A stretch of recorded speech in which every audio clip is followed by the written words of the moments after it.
So this is for AFAM, for Professor Alexis. This is my dad. And these are the questions I'm going to be asking him. First question, what is your name and meaning behind your name? Well, my name is Otis James Souther Jr. My dad was a senior, and Otis is a name from the South. James, my mom never really did care for a junior. She didn't want a junior, but she agreed to it as long as she called me Jimmy. Oh, okay, So, cool. Your birthday and your birthplace. 30 May 1966. And that makes you how old? 53 years old. Thanks for the math. I was born in Charlotte, North Carolina. Of my brothers and sisters, I was the only one born in Charlotte. My other sisters and brothers were born in Concord, Okay. North Carolina. Is Concord in North Carolina? Uh-huh. Okay. What did your parents do as a job? My mom was mostly a stay-at-home mom, and my dad he served in the military for 4 years and then got the GI Bill and worked mostly as an accountant and a bookkeeper until later in his life when mom got sick, and he worked as a convenience store clerk and a couple other odd jobs and stuff like that. When things got kind of tough. Okay. What was your first job? I picked up a couple odd jobs here and there. One of the first jobs I had was picking up cigarette butts and trash at a Dairy Queen. Oh, wow. I earned like $5 for like 2 hours worth of work. Oh, geez. That's a lot back then, though, right? Yeah, back in the '80s, that was a lot of work. That was a lot of money. Yeah. I mean, it wasn't a lot of money, but it was enough to kind of, buy some baseball cards and some sodas and some chewing gum. What's $5 equivalent to today's Probably $15, and I Okay. would do that maybe like once every 2 weeks. Eventually, I got a job. When mom got sick, she kind of through the church, she worked a relationship with someone to get me a job working at a grocery store. So my first official job where I paid taxes was as a bag boy at Jerry's Market. Okay. How old were you when you got the first job? 15. Okay. And what did you do with your first paycheck? Well, you already kind of told me. Baseball cards, right? Yeah, baseball cards and stuff. There wasn't really a paycheck though. That was just kind of like spending money. I used to mow grass too for like $5 here and there around the neighborhood and stuff. That was just kind of like odd jobs and chores. My first job I got was at Jerry's Market, and I think I gave a significant amount of money to my mom, who was sick with cancer at the time. Okay. And there was, we weren't doing that well. Dad had to kind of quit some of his other jobs he was making much better money at, so he could be home taking care of mom. So things got kind of tight, and so I think I might have made like $85 that first paycheck, and I probably gave her 50. Wow, okay. Yeah. And did you ever spend time with tell me about your first friends that you remember. So in the neighborhood, I had a friend named Joy Davis, and Dwayne Davis, and a bunch of other kids in the neighborhood. How old were you? I was probably 8, 9, somewhere in there. And I mean, we did a lot of different things together. At the bus stop, we used to have not like you guys. We had a bus stop, and so we had to be at the bus stop by 7 o'clock in the morning and wait for 20 minutes for the bus to come. Wow. And so we're sitting around kind of bored, so we would crumble up. For school? Yeah, for school. We had to crumble up a piece of paper, and like 6 or 7 of us guys would stand around in a circle and we'd throw it up in the air, and whoever was brave enough to pick up the paper and run with it, we would all tackle them until it was called kill the man with the ball. Wow. Until someone, when they got tackled, then you would throw the ball up and someone else would grab it and they would run from the other guys. And I remember several times going to school with bloody noses and Wow. Scrubbed up knees and elbows and scratches and on me and stuff. from those 20-minute games that we Wow. played. Did your parents ever question you with those? No, Mind it notes and was stuff? that's what we did. It was fun. Was that normal to be? Oh yeah, yeah. Wow. And we used to play that like on. I mean, that's what we did. And not to criticize young guys nowadays, but when we were bored, we found reasons to hang out with each other and do things instead Yeah. of Yeah, I cell get it. phone. Yeah. So I mean, when you got 4 or 5 guys sitting around, you know, testosterone takes over and ego Yeah. takes over, and you kind of like, hey, what do you want to do? You know, and eventually challenges get made and stuff, and Yeah. you know, you kind of prove yourself, and you have to kind of like stand up or get pushed down. Yeah. You guys made those games? Yeah, it wasn't like we Was it invented not? the games, but you know, we learned those games from other people. Oh, okay. You know, and not just that. I remember times when we would, earlier than that, in the summertime, I remember we get bored and we'd find trash out of dumpsters. There's a big dumpster in this apartment complex we lived in. Yeah. We'd find trash and drag it out of the dumpster and build cars and, you know, roll down hills and stuff Uh-huh. because we were bored Yeah. and we didn't have cell phones and stuff like that. And That sounds more fun than Instagram. yeah, we had a lot of fun. Let's see. Why did your parents give you that name? Well, you kind of already explained that. Well, I can tell you though that normally the first child, the first son born, is considered for a junior, right? Uh-huh. But in my family, the first son born was David, and so they named him David. And Mom did not want a junior, and 6 years later they had me, and my dad really, really, really wanted a junior because he was, you know, a senior, so he wanted a junior. And so I was 11 pounds 7 ounces when I was born, and I wasn't a C-section. Mm-hmm. So Mom was heavily drugged back in those days in the 60s. Mm-hmm. She had a broken arm from falling down crossing the street. Uh-huh. So you know, back in those days, you'd smoke when you were pregnant and drink when you were pregnant and all that Yeah. kind of stuff. So I was carried for 10 months, and I was 11 pounds 7 ounces. And so Mom was heavily sedated. So Dad forged her signature on the birth certificate, Oh. and Mom was very, very upset with her, but she agreed to not challenge it if she was allowed to call me Jimmy, and I went by Jimmy until I was like 13. Wow. Why did your mom not want Junior on your name? I don't know. I think there was a growing frustration in any marriage a lot of times. Yeah. You know, you meet somebody and you marry them and things are like warm and Yeah. fuzzy and you feel great and everything. But after being married like 10 or 12 years, you kind of like, there's a certain distance that you kind of develop. Yeah. And I think that at that point, she's kind of developed a little frustration with him, even though, you know, we're still having kids and stuff. Yeah. And still, you know, happily married. There's a reasonable accommodation that happens in a relationship. Mm-hmm. And I think that she was kind of frustrated with him maybe a little bit. She had seen some of the things in him that, you know, personality kind of comes out. It's easy to fool somebody for 4 or 5 years. Mm-hmm. But after 8, 9, 10 years, your own personality kind of comes out in a relationship. Yeah. And I think she was kind of getting frustrated with him.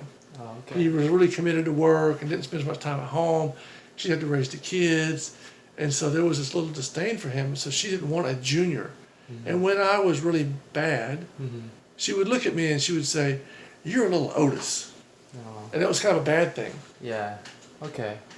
So you said Jimmy was your nickname until 13. How did your mom came up with that nickname? She shortened James. Okay. That's one of the things I love about my name, Otis James Souther Jr. So you can call me O, you can call me Otis, Mm-hmm. you can call me OJ, which went by for a long time. You can call Yeah. me Jimmy, you can call me James, you can call me Jim, you can call me Junior. Yeah. Just don't call me late for dinner. And Mr. Souther. And Mr. Souther, right?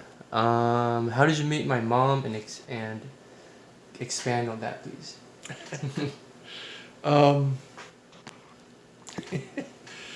So I was in Japan. Mm-hmm. I had 2 kids with me, Olivia and Trey.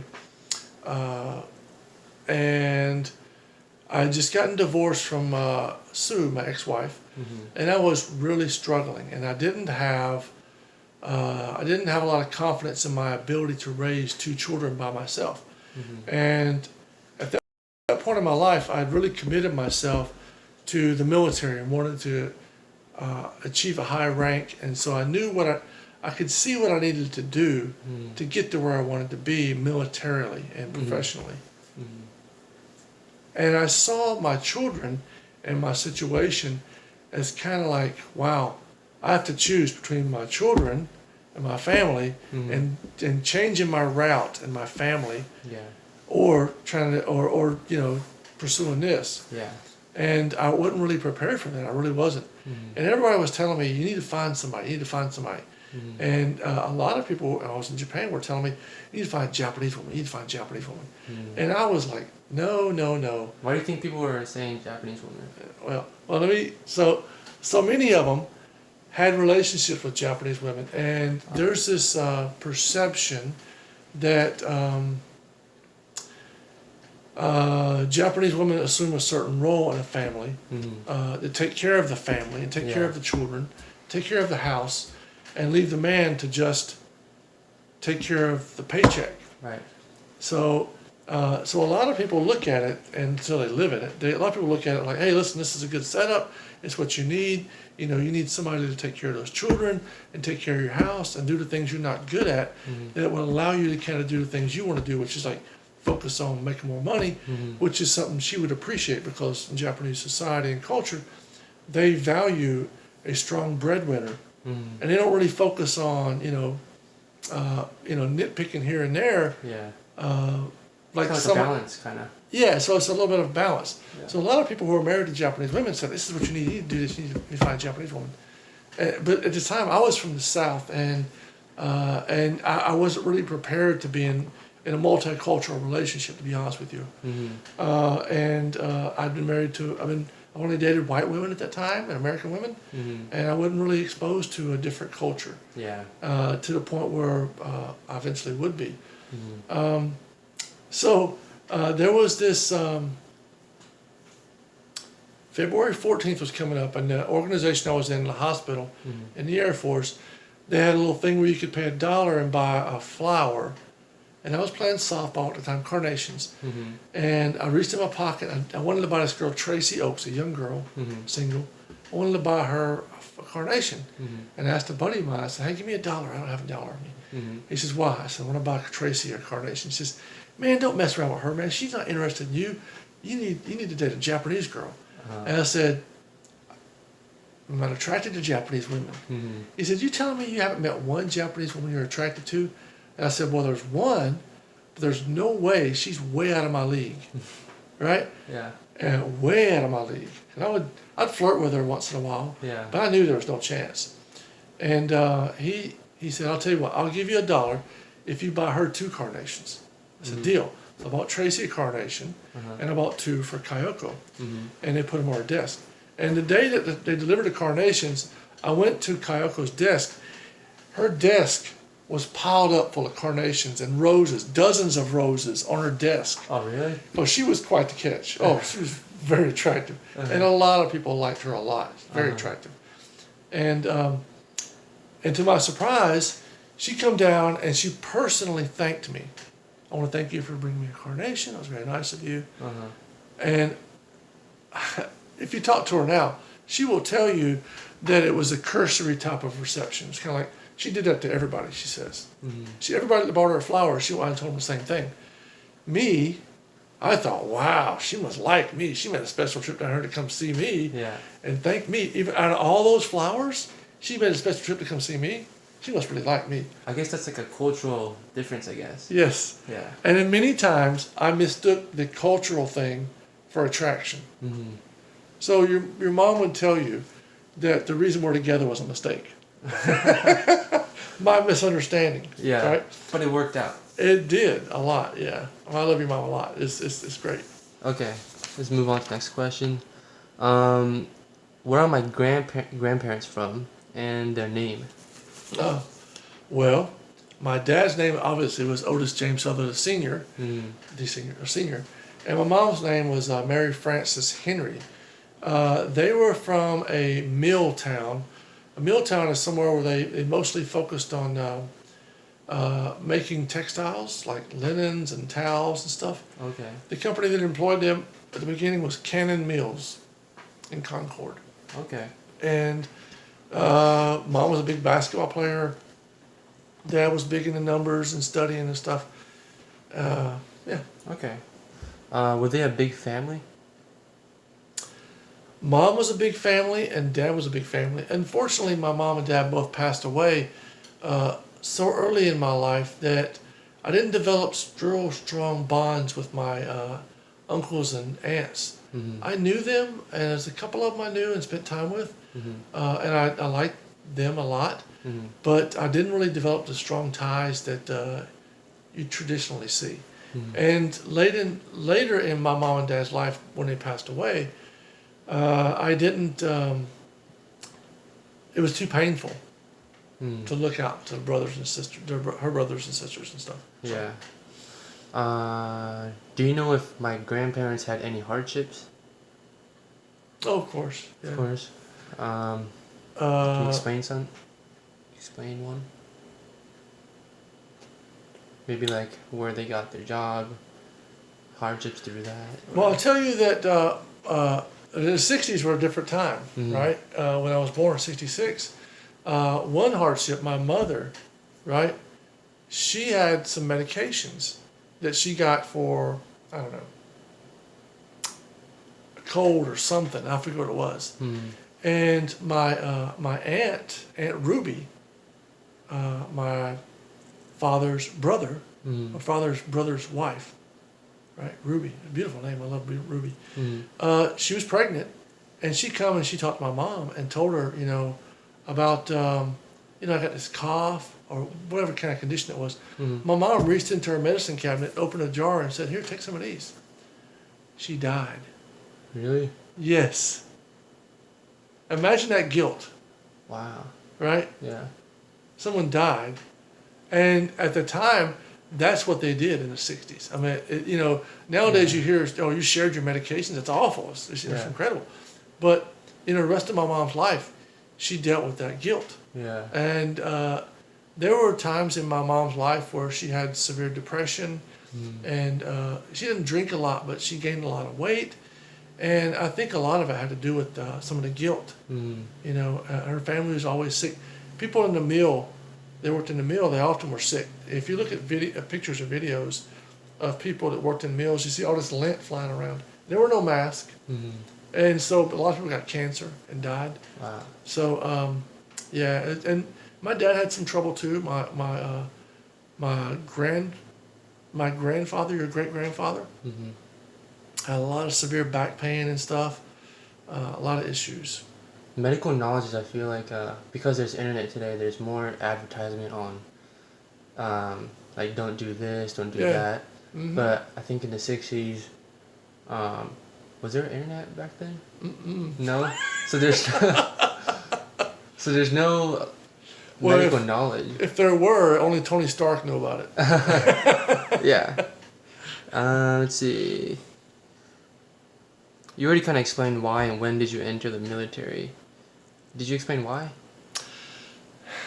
So, No. so I was very immature Mhm. when I was younger, and I could see things happening, and I didn't want them to happen. I knew mom was sick.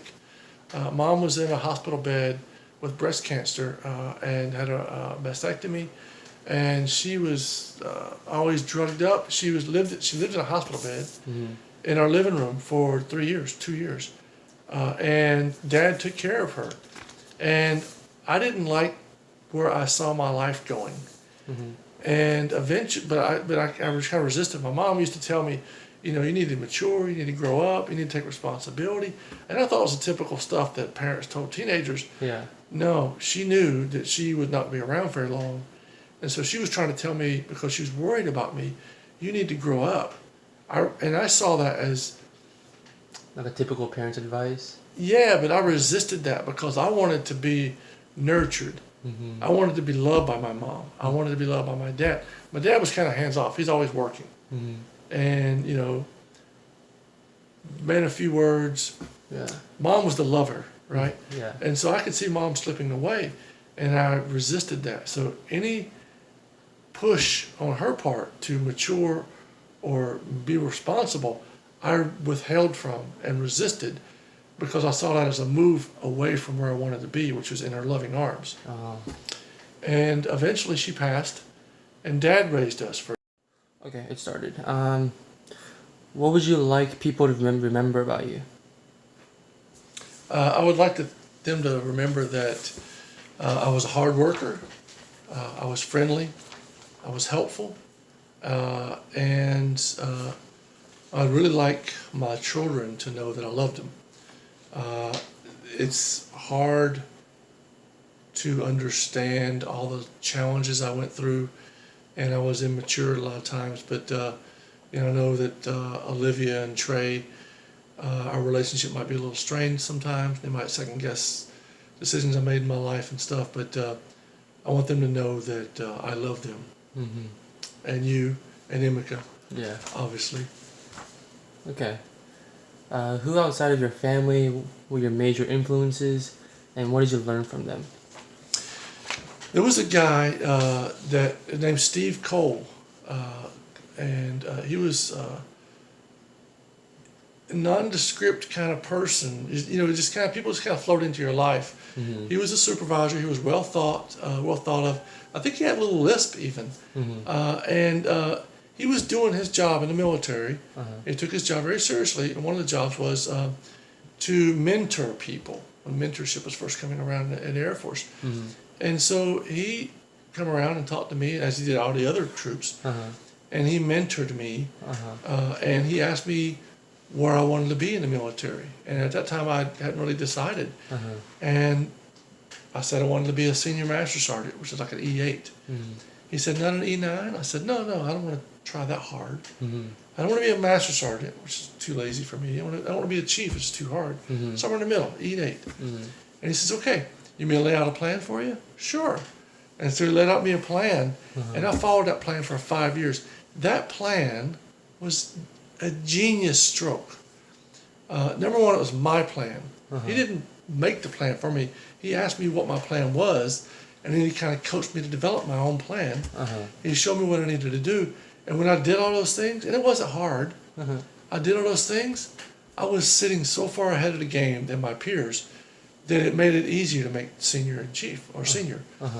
And that's a foundation for my whole life. He taught me things. He got me involved in education. He showed me how to take CLEP test. He told me how to get my community college of the Air Force associate's degree, which led to me getting my bachelor's degree, and then led to me getting my master's degree. He told me how to take advantages of the military programs that were available to me, because at the time I had a good job, I had freedom, I had a lot of time. And so I would go into work, spend an hour shooting the shit with everybody else, like everybody else did, and I would say, okay, I'm going to lunch in a couple hours, go in my office, and I did my homework. There's nothing else to do. And I turned my homework in the afternoon. I'd play basketball for lunch and come in, and I'd get mentored by him or somebody else, maybe do some more homework, take a CLEP test. And my career took off after that. So Steve Coles was a huge influence. I don't know who he is now. I don't know where he's at. Very intelligent, but he made a huge difference in my life. How old was he when you meet him? I was 21, and he was probably 24. Oh, okay. So he wasn't that much older than me. Very intelligent, though. Very intellect. Matter of fact, that was right about the time of the Gulf War, the first Gulf War. We went into Kuwait, right? And almost everybody was like, "Yeah, let's go in there and fight those Iraqis and stuff." And he was one of the ones, very intellectually. I said, Steve, what do you think about this war we're going to? He says, I don't know. I think it's all about oil. He was the only person I knew of that thought about it. He defied the common practice of going with the flow. He thought for himself, and that taught me an important lesson. Don't be afraid to think for yourself. Don't be afraid to stand up. And, he didn't say, hey, we're fighting for oil. When asked, he didn't shy away from sharing his opinion. Wow, that's pretty. That's pretty important. Yeah, it is. Yeah, it taught me a lot. Wow. Tell me about your major fork in your life, where you changed your life with that decision. Mm. I'd have to say, kind of going to the military. Yeah. I mean, and at the time, I didn't really think, didn't really know what it meant. Mm-hmm. I just knew I was running. I was running away from something. I was running away from an uncomfortable position. Mm-hmm. Working in a grocery store the rest of my life wasn't really what I wanted to do. Mm-hmm. Living with my older sister Wanda wasn't something I wanted to do the rest of my life. Mm-hmm. And I didn't really want to go to college. I wasn't really ready for it. I went to a semester. I didn't really do too well. Mm-hmm. So I was running away from stuff. Mm-hmm. Little did I know what I was running to. Yeah. But it made a huge difference. I traveled the world. I've skied Zermatt, Switzerland, one of the most prestigious slopes in the world. I've climbed Fuji twice. Mm-hmm. I've been to Laos. Yeah. I've been to Germany. I've been to the Champs-Élysées in Paris. I've been to Big Ben. Mm-hmm. I've been around the world. And would not have been to any of those places if it had not been for the military. My sister, the younger sister Cindy back in North Carolina, it wasn't until like 5 years ago that she actually flew in an airplane. I've been flying around the world since I was like 19 years old. Wow. Yeah. Yeah. And you lived in Japan, South Dakota. 13 years, yeah. Yeah, and now here. Yeah, it's a blast. Cool. That's the end of the interview.